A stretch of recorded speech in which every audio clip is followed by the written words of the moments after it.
সাকিবকে মানুষ ভালোবাসে, সাকিবকে মানুষ ঘৃণাও করে। ভারতের বিপক্ষে দ্বিতীয় টেস্টের আগে হঠাৎ করেই টেস্ট ও টি-20 ক্রিকেট থেকে অবসরের ঘোষণা দিয়েছেন অলরাউন্ডার সাকিব। বৃহস্পতিবার কানপুর থেকে সংবাদ সম্মেলনে অবসরের ঘোষণা দিয়েছেন সাকিব। সবশেষ টি-20 বিশ্বকাপেই বাংলাদেশের জার্সিতে খেলে ফেলেছেন নিজের শেষ টি-20।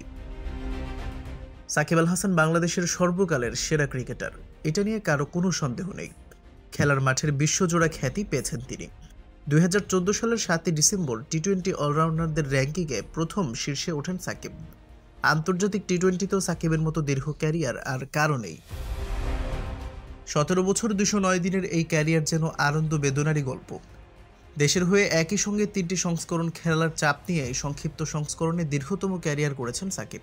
এছাড়া টেস্ট ক্রিকেটে এখনও পর্যন্ত 70টি ম্যাচ খেলেছেন। 2007 সালে অভিষেকের পর থেকে 5টি সেঞ্চুরি ও 31টি 50 সহ 4600 রান করেছেন তিনি।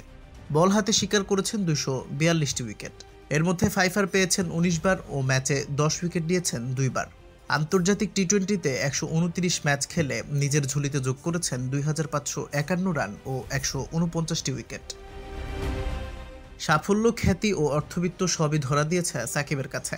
খেলার মাঠের সাফল্য ও খ্যাতিকে কাজে লাগিয়ে তিনি দিন দিন মাঠের বাইরের জগৎকেও বিস্তৃত করেছেন, আর তা করতে গিয়ে অধিকাংশ সময়ই বিতর্কে জড়িয়েছেন।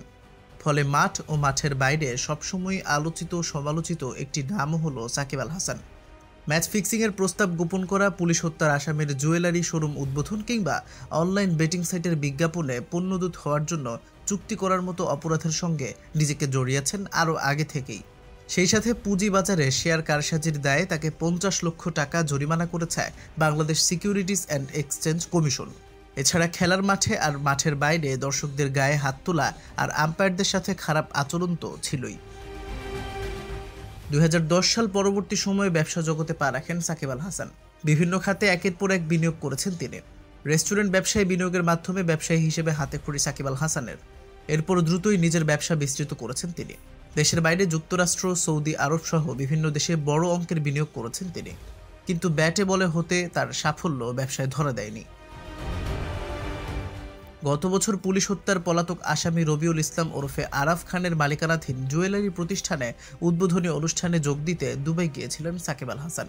এই উদ্বোধনী অনুষ্ঠানে যোগ দেওয়ার বিষয়টি তিনি নিজেই এসে ফেসবুকে পোস্টের মাধ্যমে জানিয়েছিলেন। তার এই কাণ্ড সে সময় বেশ আলোড়ন ও সমালোচনার জন্ম দেয়। এছাড়া টুর্নামেন্টের মাঝে শোরুম উদ্বোধন, টুর্নামেন্টের বিরতিতে বিশ্রামের নামে দেশে এসে বাণিজ্যিক চুক্তি করার মতো বিষয়গুলো তাকে সমালোচিত করেছে। শুধু ব্যবসায়ী না, হঠাৎ করে খেলার মাঠ থেকেই রাজনীতিতে নাম লেখান সাকিব আল হাসান। তবে রাজনীতির ক্যারিয়ারটা ক্রিকেটের মতো দাপুটে হয়নি বিশ্বসেরা এই অলরাউন্ডারের। রাজনীতিতে নাম লেখানোই এখন তার জন্য কাল হয়ে দাঁড়ায়। বৈষম্য বিরোধী আন্দোলনে হত্যাকাণ্ডের ঘটনার একটি মামলার আসামি তিনি। মামলা নিয়ে খেলা চালিয়ে যাওয়া প্রশ্নে সাকিব গণমাধ্যমকে বলেছেন, কঠিন, অনেক কঠিন। আমি কিভাবে ক্রিকেটে মনোযোগ ধরে রাখছি এটা আল্লাহই জানেন, আমি নিজেও জানি না। এই বিষয়টা নিয়ে আসলে খুব বেশি কথা বলতে চাই না।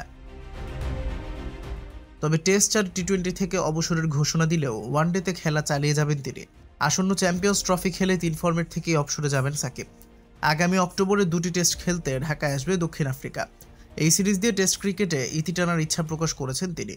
যদিও দেশের মাটিতে খেলতে পারবেন কিনা তা নিয়ে রয়েছে শঙ্কা, যেহেতু এখন তার নামে হত্যা মামলা রয়েছে।